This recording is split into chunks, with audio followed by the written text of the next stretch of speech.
మీ అన్నయ్య business trip మీద అదేదో ఊరెళ్ళి బ్యాంకాక్ వెళ్ళాడు.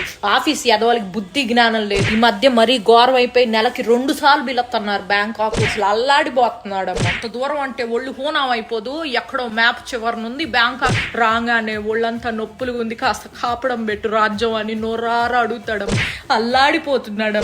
పోనీ నేను కూడా వస్తానయ్యా నీతో పాటు, నువ్వు ఆఫీస్ పని చూసుకో అంటే, వద్దో రాజ్యం నువ్వు రామా, కడుపులో నీళ్లు కదలకుండా ఉండు, వేళకి తిని పడుకో, నీ ఆరోగ్యం నాకు చాలా ముఖ్యం అంటాడమ్మా మహానుభావుడు. అల్లాడిపోతున్నాడు. ఓ రోజైతే అర్ధరాత్రి పూట ఆఫీస్ నుంచి పూజ అనే అమ్మాయి ఫోన్ చేసి నువ్వు ఉన్న పళంగా రావాలి అర్జెంటుగా అని చెప్పేసేసరికి మనిషి ప్యాంటు చొక్కా వేసుకొని గబా గబా బయలుదేరిపోయాడమ్మా. తెల్లారొచ్చాక తెలిసింది ఆ పూజ అనే అమ్మాయి ఫోన్ చేయకపోతే ఉద్యోగం కాస్త ఊడిపోయేది. అల్లాడిపోతున్నాడమ్మా మనిషి. అసలు ఏమైంది తెలుసా, నేను పుట్టిన నుంచి వచ్చేటప్పటికి ఇంట్లో ఒక అమ్మాయి ఉంది. నాన్న నీ ఎవరండి ఈవిడే అని అడిగేసేప్పటికి అర్బన్ క్లాప్ నుంచి పిలిపించాడంట నన్ను సర్ప్రైజ్ చేయడానికి, ఇల్లంతా క్లీన్ చేయించి. కాకపోతే నేను వచ్చేటప్పుడు మరి క్లీనింగ్ ఏమీ చేయలేదు, మరి టైం అయిపోయిందో ఏమో గానీ అల్లాడిపోతా ఉంటాడు ఎప్పుడు చూసినా.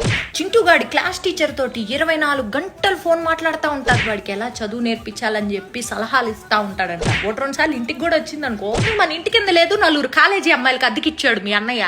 ఎందుకండి అంటే వయసులో ఉన్నారు, అర్ధరాత్రి ఏమన్నా అవసరం అవుతుందని చెప్పి కిందకి వెళ్ళి నేను హెల్ప్ చేస్తానని చెప్పి మహానుభావుడమ్మా. అల్లాడిపోతా.